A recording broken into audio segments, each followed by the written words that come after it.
Assalamualaikum warahmatullahi wabarakatuh. Perkenalkan, nama saya Salzabila Shofi dengan NIM 2107047 akan mempresentasikan materi saya tentang pemeriksaan ANC atau antenatal care. Yang pertama yaitu pengertian ANC. Antenatal care adalah pelayanan kesehatan yang bertujuan untuk meningkatkan kesehatan fisik dan mental ibu hamil secara optimal hingga mampu menghadapi persalinan, nifas, menghadapi persiapan pemberian serta secara eksklusif serta kembalinya kesehatan alat reproduksi. Selanjutnya ada manfaat antenatal care atau ANC, dapat mengurangi komplikasi dan juga dapat mengobati komplikasi secara dini yang akan mempengaruhi kehamilan. Selain itu juga untuk meningkatkan kesehatan fisik dan psikis ibu hamil dalam menghadapi persalinan. Bahkan dalam persiapan kesehatan untuk persalinan dan memberikan ASI, sedangkan bagi janin yaitu untuk memelihara kesehatan selama di dalam kandungan dan mengurangi risiko prematur, berat badan kurang ketika lahir atau bayi lahir meninggal. Selanjutnya ada tujuan ANC, yaitu memantau kemajuan proses kehamilan untuk memastikan kesehatan ibu dan tumbuh kembang janin. Yang kedua, mengetahui adanya komplikasi kehamilan yang mungkin terjadi saat kehamilan sejak dini, termasuk adanya riwayat penyakit dan tindak pembedahan. Yang ketiga, ada meningkatkan serta mempertahankan kesehatan ibu dan bayi. Yang keempat, ada mempersiapkan proses persalinan sehingga dapat melahirkan bayi dengan selamat serta meminimalkan trauma yang dimungkinkan terjadi pada masa persalinan. Yang kelima, ada menurunkan jumlah kematian dan angka kesakitan pada ibu. Yang keenam, mempersiapkan peran sang ibu dan keluarga untuk menerima kelahiran anak agar mengalami tumbuh kembang dengan normal. Yang keenam, ada mempersiapkan ibu untuk melewati masa nifas dengan baik serta dapat memberikan ASI eksklusif pada bayinya. Selanjutnya ada kapan ANC itu diberikan. Tahap kapan ANC itu diberikan ada 3 tahap, yaitu 2 kali pada trimester 1 dari 0 hingga 12 minggu, yang kedua 1 kali pada trimester 2 yaitu dari 12 sampai 24 minggu, yang ketiga ada 3 kali pada trimester 3 24 sampai 40 minggu. Selanjutnya ada standar pelayanan ANC. Yang pertama, timbang berat badan dan ukur tinggi badan. Yang kedua, pemeriksaan tekanan darah. Yang ketiga, nilai status gizi atau ukur lingkar lengan atas. Yang keempat, pemeriksaan puncak rahim atau tinggi fundus unten. Yang kelima, tentukan presentasi janin dan denyut jantung janin atau bisa disebut juga dengan DJJ.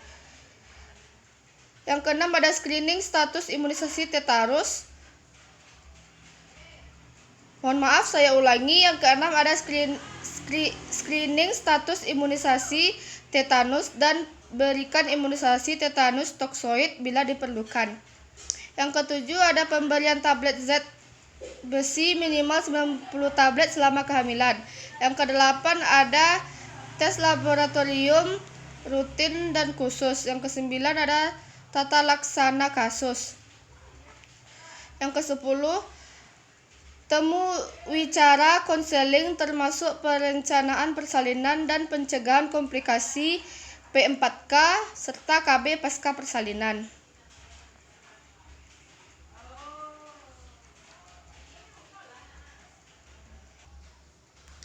Selanjutnya ada pemeriksaan kehamilan trimester 1. Yang pertama ada USG. Selain dilakukan untuk menentukan letak posisi bayi, USG dilakukan untuk mengamati resiko Down syndrome pada bayi bila ditemukan adanya cairan lebih banyak dari biasanya di belakang leher janin. Yang kedua ada tes darah.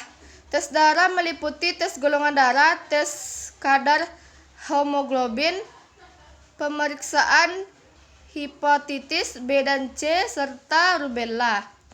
Yang ketiga ada tes urin. Tes urin dilakukan untuk memastikan bahwa ibu sudah pasti hamil dan berguna untuk mendeteksi adanya penyakit-penyakit lain yang mungkin diidap wanita hamil. Selanjutnya ada pemeriksaan kehamilan trimester kedua. Yang pertama itu ada chorionic villus samping, yaitu pengambilan potongan kecil dari plasenta dan dilakukan di antri minggu ke-10 dan 12 kehamilan, bertujuan untuk memastikan adanya kelainan genetik pada janin. Yang kedua ada pemeriksaan AFP. AFP disebut dengan serum ibu. Tes darah mengukur tingkat AFP dalam darah ibu selama kehamilan. Yang ketiga ada estriol. Adalah hormon yang diproduksi oleh plasenta, dapat diukur dalam darah arin ibu yang akan digunakan untuk menentukan kesehatan janin. Yang keempat ada inhibin. Adalah hormon yang diproduksi plasenta. Yang kelima ada gonadotropin chorionic manusia. Ini juga merupakan hormon yang diproduksi di plasenta. Yang keenam ada tes lab dan ultrasonografi. Dilakukan untuk wanita yang memiliki risiko kehamilan tinggi, memiliki masalah kesehatan, pernah mengalami masalah pada kehamilan sebelumnya, dan hamil lebih dari 40 minggu.